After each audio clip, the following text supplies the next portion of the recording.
What's going on, everybody? Welcome back. Today we're going to be talking about the Road to Rivendell team and why I think this is going to be one of the best, if not the best, PvE endgame teams that we have right now for the foreseeable future.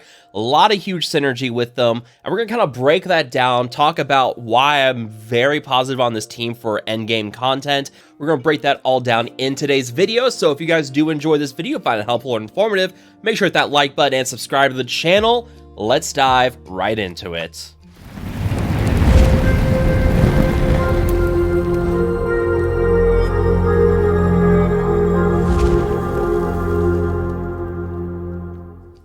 Alright, so your Road to Rivendell team.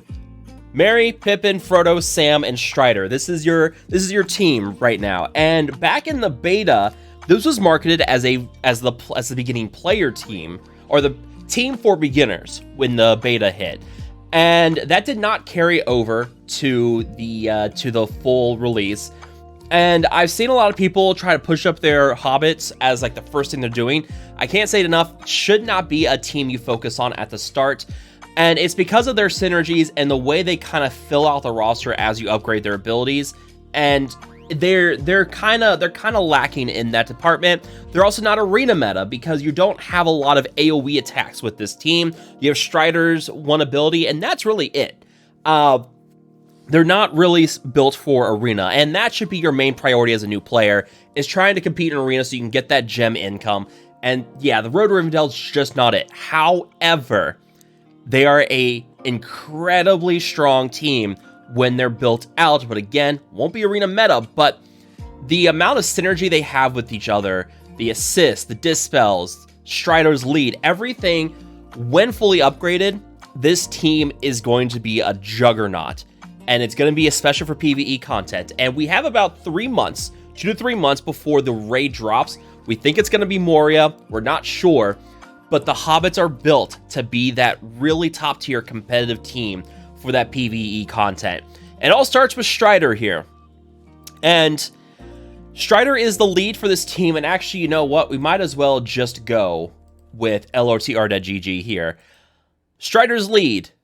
If you go look at it, whenever Strider crits, grant stealth to 1 turn of the most wounded Hobbit ally that doesn't already have stealth. Road to Rivendell members gain 15% bonus damage and 10% bonus armor. Nice little synergy there. And then also he gains bonus crit chance, and then he gains armor, an additional 5% armor for each ally with stealth, which ties in very nicely with his leader here, where he's giving stealth to Hobbits. He's gaining bonus armor. He's a kind of like off tank for this team, which fits into the lore very well. Even though the Hobbits are kind of weak on their own, Strider stepping in, trying to protect them, perfect. His heroic charge ability deals some AoE damage. It's the only AoE ability you really have within the Road to Rivendell team. And then Burn the Shadows deals some decent damage. If they are a Nazgul target, it deals additional damage, but then also inflicts burning for 2 turns. Now within the Galaxy of Heroes raids, burning had a reduced effect on bosses, because if you didn't, bosses would have just gotten chunked with dots, damage over time effects. So this probably won't be as strong in the raid, which makes sense.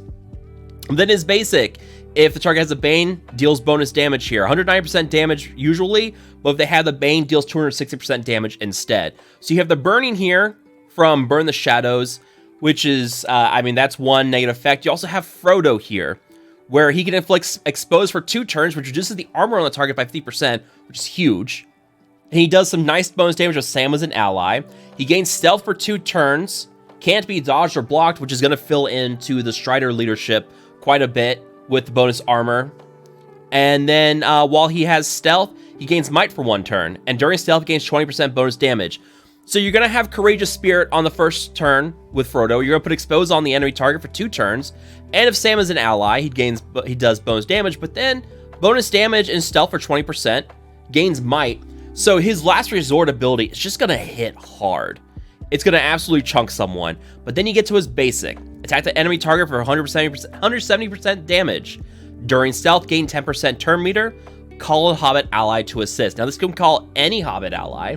It doesn't have to be anyone specific, but you don't get that with Merry and Pippin. Merry will prioritize Pippin to call as the call to assist on his basic, and Pippin's basic will dispel boons from the primary target. The Keen Eye here with Mary's special dispels boons and inflicts Mark, which is a forced taunt, and then calls one random ally and additional Hobbit ally to assist. Grants haste for 2 turns on his shortcut ability. Grants haste for 2 turns, which is a 30% increase in speed, 1 stamina to 1 random Hobbit ally, and 1 stamina to 2 additional random allies. So you're at the same time using shortcut, you're also reducing the cooldowns on your other Hobbits as well. And then quick thinking, 15% bonus focus for him, which is nice here because that will help with the dispel and inflicting Mark with his Keen Eye ability. And then when this character or Pippin draws below 50% health, they grant immunity for 1 turn to that character, which means they cannot receive Banes until they move again. So while you've got them dropping low on health, Strider will put them into stealth. They also gain immunity to themselves, which is nice. And then Pippin is already a pretty solid character. We do see him in Arena, mostly because of his Life of the Party ability, where it grants might for 1 turn to all squad members. And if Mary's an ally, gain 1 stack regeneration for 2 turns to all squad members. So you've got some nice healing going on with Pippin here. Healing up with Old Maggot's mushrooms, and then gain some regeneration with Life of the Party. But also, his healing ability will remove 1 Bane from all squad members. And his basic, we've already talked about it. When he's called to assist, he will dispel boons with this. So you're getting a lot of assist synergy going on with this team already. Mary uses his basic, he calls Pippin to assist, Pippin will then dispel a boon. Frodo can call someone to assist, and if it's Pippin, you get a dispel. In terms of Mary, I don't think Mary will call an assist with Pippin. We haven't really tested that out yet. It would be kind of broken if Pippin was called to assist with a Mary assist, but we'll do testing on that at some point. And then also his passive, 15% bonus resistance for Mary, and then on turn cleanse 1 Bane from a random squad member. This is all stuff we've seen with PvE teams, like the sustainability. Your PvE teams are all about healing and keeping the fight going inside of campaigns, and the Hobbits are gonna have that. But the problem is like you have to upgrade these abilities up quite a bit. So like for Mary, like without the level 6 ability here, it's only a 75% chance to cleanse a Bane from a random squad member. Without level 5, it's only a 50% chance. And this is kind of the issue, is that, yeah, and in here, like with Pippin, at level 4, it's a 75% chance to dispel, but at level 6, it's a guaranteed chance. So this is where you're having to max out the abilities on this. I mean, look at this. The heal ability with Pippin gets a stamina reduction as well, which is huge. And that's very big. That's going to be a 4-turn heal instead of a 5-turn heal. Like that's the kind of stuff we're talking about here. And yeah, this is the issue as to why you want to yeah, I mean, look at this. Courageous Spirit, which inflicts blows for 2 turns. Max stamina cost reduced to 3, which means that expose falls off the enemy, he just exposes again. So, you know, this is why we're really big on this team as an endgame squad. But I mean, yeah, look at this. 50% chance at level 2 on his ability. You don't get any improvements on that until level 6. So this is part of the reason of why I don't recommend this team for beginners. Number 1, not good in arena, but number 2, you have to invest so much in them in order to finally get the full synergy with him and actually make this team really good. And even then, it's not going to really compete in arena. We haven't even gotten to Sam yet. Is Sam granting stacks of Nimble to the most wounded ally? But again, that's not guaranteed until a level 6 ability here. Waste of an Apple, that's bonus healing to himself, but that's not necessarily anything big. But True Friend, it's a flat 10% chance as you level up, so that one's not as important. But you know, this is what we're talking about, in that you've got to really upgrade them in order to gain these, in order to really fill out these abilities. But once you do, this team, you have Frodo use his basic to assist.